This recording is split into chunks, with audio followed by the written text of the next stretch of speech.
The High Court in Pretoria has dismissed Sakeligas' bid to compel the Auditor-General to release municipal management reports. The group describing the refusal as reprehensible to the public and detrimental to it. We're joined now by Sakeliga CEO Piet Roux. Piet, good evening to you. Thanks for your time.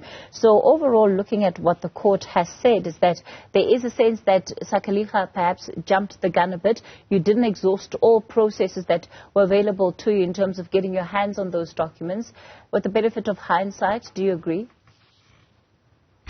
Well, the court certainly found that our application for the information was laudable, and we understand from the judgment that the court would actually find favor with our application. But there were some changes in the Information Act that governs this, and so the court said that proper procedure requires that we do an additional step, even though it wasn't required 2 or 3 years ago. This now is required. We will require that instead of fighting the court. There's no use. It's just a difference of opinion. We'll accept the court's position on this. And we will now again ask the information, the Auditor-General, and if she again refuses, we will just bring further relief, and we are confident that the information will be given to us. And so the problem in this case is the Auditor-General's refusal to release the information. It's within their power. We don't take issue with the court's judgment. She's arguing that the release of these reports effectively would give Sakeliga access and the public effectively access to conversations that are confidential and would perhaps hinder some of the work that they do, because they do want to give officials and municipalities an opportunity to self-correct. Yes, now we must just remember that some of the reports we're asking for goes back 5, 6, 7 years. And the information, the Auditor-General is refusing to release even the old reports. So that excuse, that suggestion by her is not acceptable.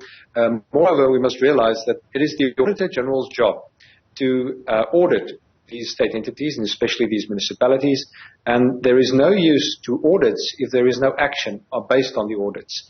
And what we are requiring from the Auditor-General is a release of the information, so that in this state of collapse that we're seeing all across South Africa, more hands can be on deck, and business chambers, civil society organizations, and others can start demanding and affecting accountability if the Auditor-General and the state's mechanisms don't provide accountability as we currently see. So why not use then the reports by the Auditor-General that are published? Those are available at municipal level, they're available at national level. What makes those insufficient? Yes, the Auditor-General releases 2 kinds of reports, or produces 2 kinds. The first kind is the detailed reports, so-called management reports. And these audit reports provide detail on what exactly goes wrong in different municipalities. It covers different tenders, it covers different processes, it explains where things went wrong, and it is designed in such a way, as the Auditor-General seems to agree, that there can be actions based on the detail in that report.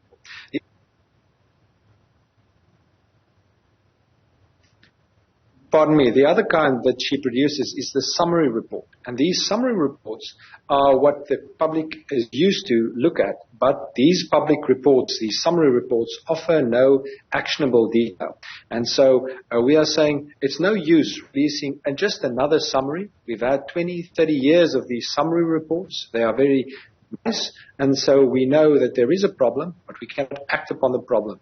And in the same way that she expects action to be taken based on these reports at a government level, well, then release these reports so that civil society can demand accountability. Piet, just to come in there, when you say that there's no actionable reporting that is in the Auditor-General's report, I mean, in some instances she talks about, whether it's procurement issues that have been picked up and what actions she's suggesting needs to be taken.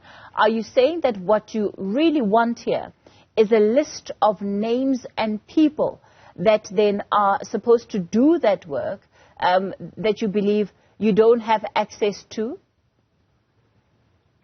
Yeah, we are saying that it's no use just having another round of summary reports. We've had those, and those are clearly not enough for civil society, for the business chambers in these towns, for the people of these towns to take action on. They already have access to those. Now, the Auditor-General has much more detailed findings that she can make available, and that will enable much more accountability. And these reports are not secret. We are confident that they are public information and that under due process we will get them from the public. They are not classified. They are proper, legitimate public information. And the Auditor-General is just refusing to release these to us and insisting that we follow a legal process to get them. She thinks that at the end of that process we will not get them. We are confident that this is public information and must be made available. I'm interested to know, so let's say in the case of local government, because you are emphasizing sort of the locality of business chambers and business people, just more specifically in some of your core documents, why are you not going to the municipalities as well to get this information? Because when we talk about accountability, even after the Auditor-General has made its findings, it's up to those councils to ensure that they're following up and implementing, especially when it comes to sort of how the separation of powers is laid out. Is that we've actually have had insight into some of these reports, into some of the worst municipalities in the country.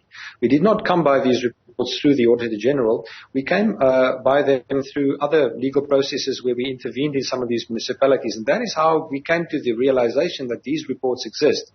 Now, if we were to have to do that, we would have to approach all the individual municipalities one by one. That's more than 200 of them.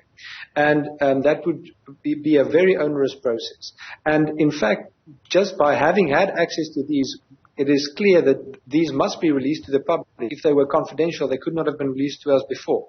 What we are trying to do now is just ask the Auditor-General to release the reports as the source of the information that she has access to. So there's, I think that just underscores the unreasonableness of the Auditor-General not to release this to the public, but insisting on a roundabout process, even though she is the author, insisting that this should take years of processes and objections and refusals and non-responses by municipalities until eventually 2 or 3 years later we actually lay our hands on these reports. All right. Why not just release them? Because they are the public's information. Piet Roux is the CEO of Sakeliga. We'll leave it there for tonight.